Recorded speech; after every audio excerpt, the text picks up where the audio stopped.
if you're in your late 30s and you're trying to figure out what to do with your life or like how to pivot into your next chapter, as someone who's traveled for over 15 years by themselves, here's why solo travel is the best gift you can give yourself.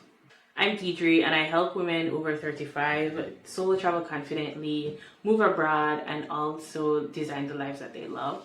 And I want to talk to you about solo travel and why it's such a perfect incubator for figuring out what you want to do next with your life. And I think the first two things that I want to talk about is confidence and empowerment, which are the two sort of like, for me, two sides of the same coin. And so first, confidence. Solo travel is such a confidence boost. At the end of a trip, I feel like guaranteed you'll have a confidence boost. Even when things go a little bit wrong, if you step back and have a certain amount of perspective, then you're able to see like, hey, I did this. And I think that's one of the things that many people take away from a solo trip. And that's something that you will benefit from. Because yeah, there's such a big, I keep saying confidence boost, but there's such a big, your confidence level grows so much because you're like, hey, I just traveled by myself to a whole new country on my own and enjoyed it, or had a successful trip, or certain parts didn't work out, but I still did this. And I think this is something that women don't spend a lot of time with, like that, having that and congratulating themselves doing this, but which I think is like kind of like baked in automatically at the end of each solo trip. Like you're always able to look back and be like, wow, I did that. And on the flip side, there is empowerment, which I think they're kind of like, I don't know, sister cousins or something like this. So for me, confidence is that belief that you're able to do something, right? You can do it. And empowerment is the action-based version of that. So you have confidence to do the thing, and then you're empowered, and then you go and do it. And solo travel is all about empowerment because it's only you doing the thing. Like you're always doing, it's you doing it, right? You are navigating, you get practice to navigate a foreign country. Most times, probably in a different language that you don't speak. You negotiate a lot. You're able to say no, and you practice objections on your solo trips. And you come back so empowered because you're like, oh wow, I can advocate for myself. I can speak up. I can speak up when I don't like something or when I like something. And I think that's something that women, we're not socialized a lot to do, or we struggle a little bit with it. And especially if you're a people pleaser, you might struggle with this a lot. And solo travel is the perfect opportunity to practice these things without the expectations, without the obligations, without, doing things under the constant gaze of somebody else. And I think that's such a perfect gift for you to practice new skills or to gain new skills. And it's really, really empowering. I think at the end of any trip, any solo trip, you're going to come back with a new empowered version of yourself because you made all the decisions, you did everything. And that's also such a big confidence boost. Another thing for why solo travel is like just the best gift you can give yourself is working through decision fatigue. So, I spoke about confidence, I spoke about empowerment, and this is really a great boost because you're doing the things for yourself by yourself on your own. That comes with some negative impact, and that is decision fatigue, where there's this level of like exhaustion, because you're like, oh, yet again, I have to make another decision for myself. But it allows you to work through that. I think sometimes we don't practice making decisions for ourselves. We might practice making decisions for the family or for your team at work or things like this. But we don't practice actually like decisions for ourselves, by ourselves. And even when you get to a point of decision fatigue, It's a good skill to understand how you work through it or how it impacts you. And so you're able to like identify it in your day to day if you come face to face with like, I don't want to make any more decisions. And so you're able to like regulate that a bit on your solo travel, or figure out how to regulate decision fatigue on your solo travel.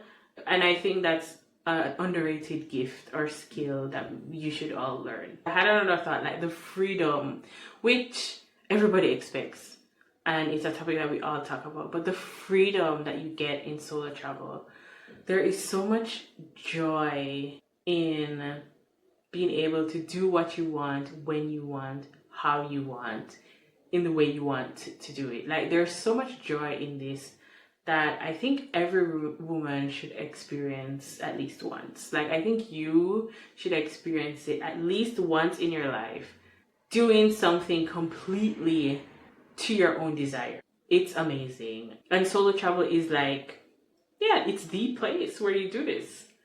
Because it's you alone. It's you alone. If you don't want to follow your itinerary, if you wake up and you're like, you know what, I don't care about this itinerary, you don't have to do it. Whereas if you were traveling with a partner or with family or in a group, etc., you would have to have some sort of like compromise. You'd have to like navigate things a little bit and kind of like have some sort of like discussion. And you might end up just, you know what, just saying, well, everything is there. The itinerary is already made. Let's just stick to it. Even though it's not what you want to do. And I think solo travel removes all of that. And you're able to just like, yeah, create and curate the experience that you want based on how you're feeling this day, the next day, from like a day by day, even hour by hour, a moment. And it's I love it. This is why I solo travel. Like, if anybody asks me why I solo travel, this is why I solo travel. To do what I want, when I want, how I want, whenever, at all times. It's perfection. For example, in one of my trips to Seoul, South Korea, I left my place where I was staying at 4 p.m. basically every day. I was there for almost 2 weeks. And I pretty much experienced South Korea at night. Seoul at night. Because one, I was like, it took several days to like work through the jet lag and the time zone shift. I didn't manage that well before the trip, but anyways. But I also wanted to rest. And even though I had like a long list of things that I wanted to do, I ended up just not doing them. And still, I enjoyed my trip so much. I slept late. I woke up, I did like an hour, not 2 hours, but like an hour of yoga and stretching before I go. I had so many lazy mornings leading into afternoons that I would leave I would leave out like almost like 4 p.m. almost every day. And I think I saw, and this is during, oh, how many times am I going to say this? And this was during like winter time. And so the sun, we didn't get like a lot of sunlight. And so I think I saw Seoul in the daytime for like maybe 2 days. And everything else was at night. It was fascinating. It was amazing because Seoul is such a nocturnal country, a nocturnal city, that I don't feel like I missed out on anything. I was able to go to museums, cafes open late. I could see events and go to like different landmarks and places. They were still open pretty late. That I don't feel like I missed out on a lot. But it definitely was a different point of view, and it was quite fascinating to be able to experience nocturnal Seoul. And I wouldn't have been able to do that if I was traveling with other people. Or rather, it would have been much harder to do that traveling with other people. They'd be like, Diedre, why? It's 4 p.m. Why are you still in bed? You need to leave, Or maybe I would feel more pressure about, oh, you need to make the most of your time, You have to like get out. You have, things on your list. Bang, bang, bang. You need to go to this place, that place. If I were in a group or traveling with like someone else. But because I was by myself, I didn't feel that pressure and I was able to curate the trip that I needed based on my needs at that point and my desires, and just like where I was physically, in my body, emotionally, etc. And yeah, this is it. It's so necessary to do on a trip. What else? I forgot what I wanted to say. Confidence, empowerment, freedom. What you want to do? Curating of this. Oh, and finally, I think solo travel is just the perfect opportunity to figure out, because it gives you space. It gives you space to sit quietly with your thoughts without the expectations of anybody else. You're not you have less pressure to like follow obligations. You don't have any demands of others on you, and so you're just in a. It gives you breathing room. A solo trip gives you breathing room to think without all of that noise and distraction, and so you're able to like really take stock of where you are with your life, where you want to go, and you're able to like really plan that in a focused zone or without distractions. And I think that's just a really brilliant gift that solo travel gives you, and it does it with such ease.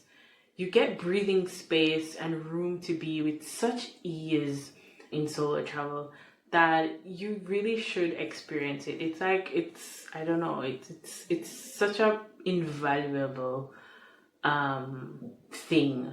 It's such an invaluable experience that I think you should experience it.